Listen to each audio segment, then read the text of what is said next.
Assalamualaikum. Hi everyone. Kumusta kayong lahat? So ngayon pala gagawa tayo ng sokene chicken stir fry. So napakadali lang na itong gawin at masarap at hindi maraming trabaho. Kumbaga easy recipe lang ito guys. So napakadaling pwedeng pagbaon ng ating mga kids o ng ating asawa sa trabaho. So napakadali lang kasi stir fry lang naman eh.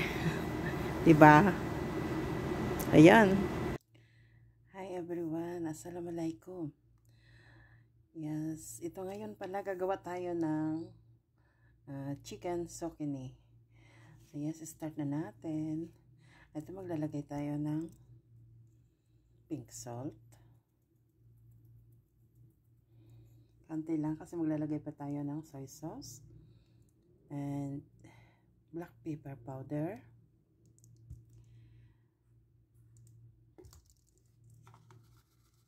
Red chili powder. Optional. At maglalagay din tayo dito ng konting mga half teaspoon of ginger and garlic grated. Ganyan lang. And a tablespoon of lemon juice and soy sauce, about a tablespoon. At yan, mix na natin.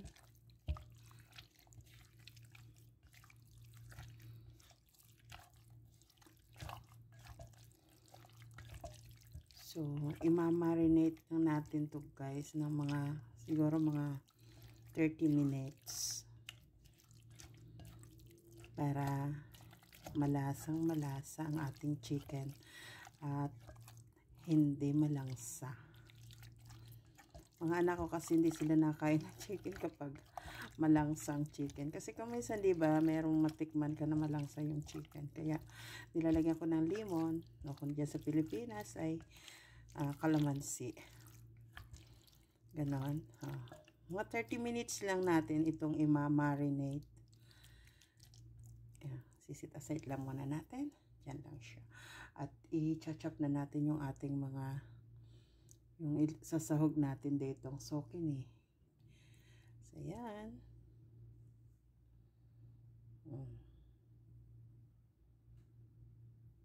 So, yes, ito nga. Preheat na natin yung ating pan at maglalagay tayo ng 2 tablespoon ng olive oil. Kung walang olive oil, vegetable oil. Ayan. At isusutin natin ang ginger and garlic.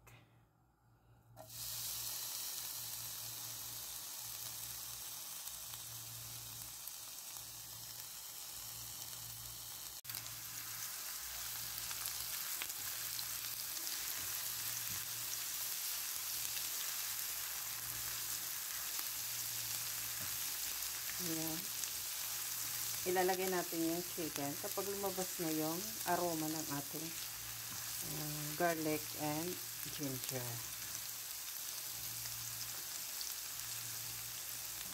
Ganun lang.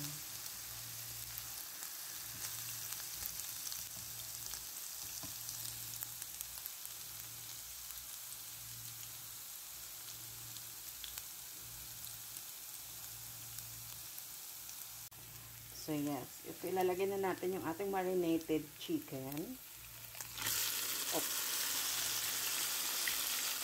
Dahan-dahan lang. Baka pumilamsik.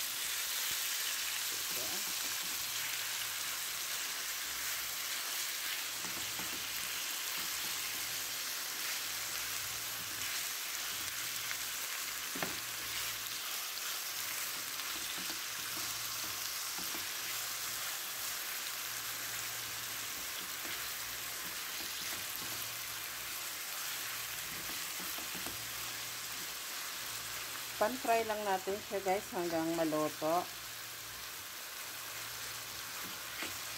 Ayan.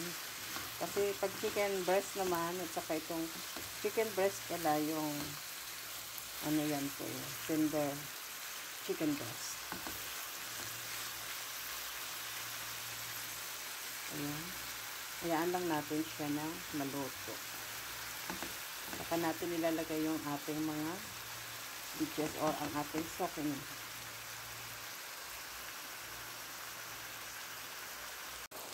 Yes, ilalagay na natin yung ating seasoning.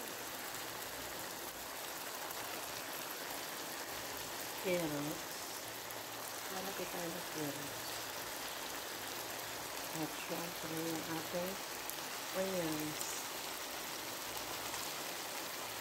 At lalagay din tayo ng bell pepper.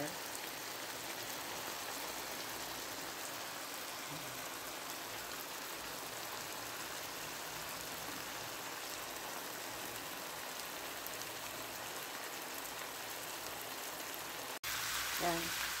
Halo-haloin lang natin ito guys. Mimix lang natin para maluto yung ating mga veggies. Kasi ano yun?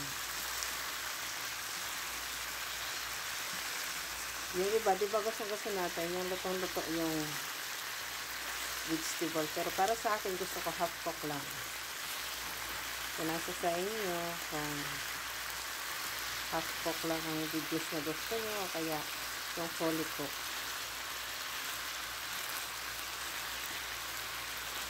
Diba?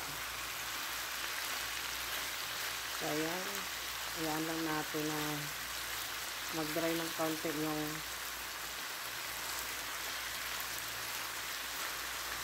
tubig ng ating chicken bago natin ilagay yung ating stir fry sauce.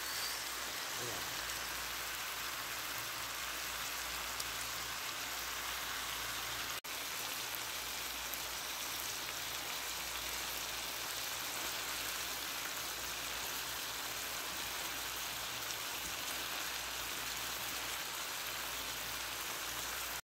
Tapos lagyan na tayo ng ating stir fry sauce.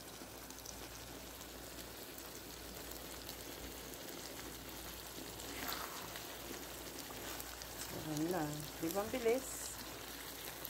Bilis lang natin.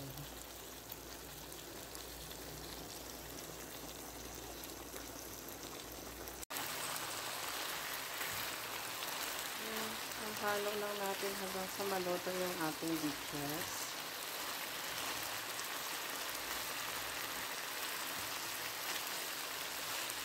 Para ma-stir fry yung ating veggies.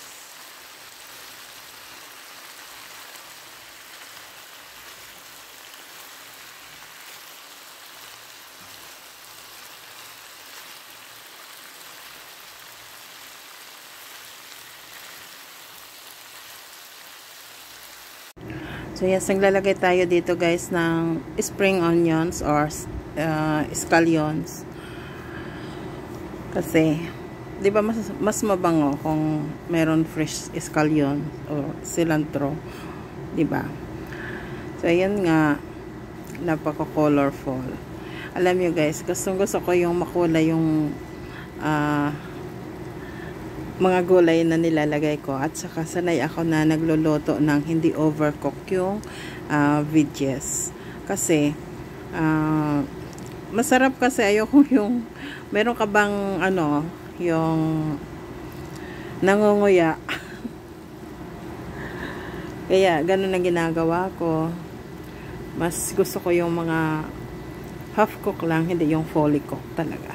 So nga nilagyan na natin guys yung ating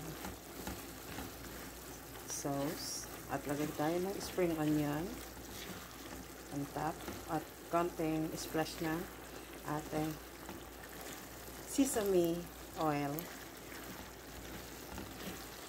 Ayun na. So, ihaano na natin to, si-serve na natin. Tamang-tama lang ang lasa. Ayun na. Dali lang, diba?